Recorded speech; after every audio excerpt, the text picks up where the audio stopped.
الشيطان الرجيم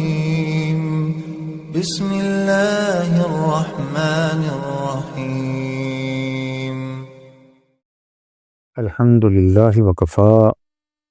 والسلام علی عبادہ الذین اصطفیٰ۔ امام مسلم رحمۃ اللہ علیہ نے سیدنا ثوبان رضی اللہ تعالیٰ عنہ سے اللہ کے رسول صلی اللہ علیہ وسلم کا ارشاد نقل کیا ہے کہ من عاد مریضا لم یزل فی غرفۃ الجنہ حتی یرجع۔ یہ شخص اللہ کی رضا کے لیے کسی مسلمان کی عیادت کے لیے جاتا ہے، جب تک وہ واپس نہیں آ جاتا مسلسل جنت کے پھل چنتا رہتا ہے۔ اسلام دین فطرت بھی ہے اور انسانوں کے باہمی تعلقات اور ان کے باہمی لین دین اور معاشرتی اور سماجی زندگی کے لیے بھی نہ صرف احکامات دیتا ہے بلکہ ان احکامات کی تکمیل کے لیے ترغیب اور وہ انعامات جو اللہ نے ان احکامات کے بجاوری کرنے والوں کے لیے رکھے ہیں، ان فضائل اور ان انعامات کی ترغیب بھی بطور خبر کے دیتا ہے تاکہ لوگوں کی چاہت اور توجہ رغبت ان اعمال کی کما حقہ ادا کرنے پر ہو۔ چنانچہ اس حدیث میں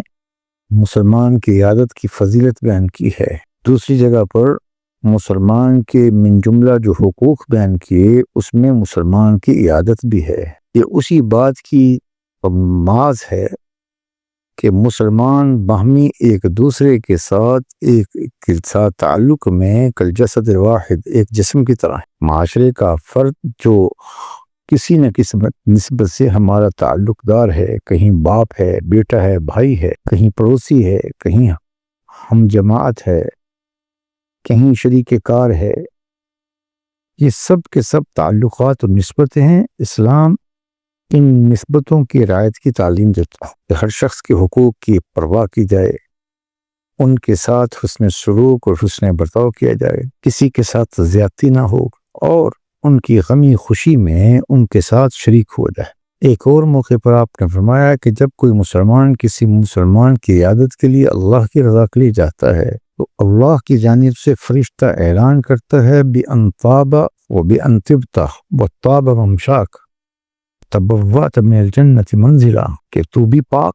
اور تیرا اس نیت سے مسلمان سے ملنے کے لیے جانا وہ بھی خوش قسمتی اور خوشخبری کا موجب ہے۔ اس عمل پر اللہ نے جنت میں تمہارے لیے محل بنا دیا۔ اللہ ہم سب کو اسلام کی تعلیمات کے عین موافق ایک ایسا فلاحی معاشرہ تشکیل دینے کی عملی طور پر توفیق دے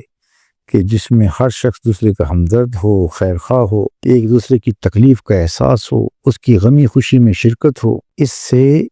غم اور تکلیف کی شدت میں کمی کا احساس ہوتا ہے۔ جب کوئی شخص کسی کی تعزیت کرتا ہے، کسی بیمار کی عیادت کرتا ہے تو وہ جو تکلیف اور غم اور جو آزمائش کی وجہ سے انسانی طبیعت پر بوجھ آتا ہے، ان غم خاروں کی وجہ سے، تعزیت کنندگان کی وجہ سے اور عیادت کنندگان کی وجہ سے وہ غم انسان کو ہلکا محسوس ہوتا ہے کہ یہ لوگ میرے ساتھ ہیں، اللہ ہم سب میرے ساتھ میری غمی خوشی میں شریک ہیں۔ اللہ توفیق عمل نصیب فرمائے۔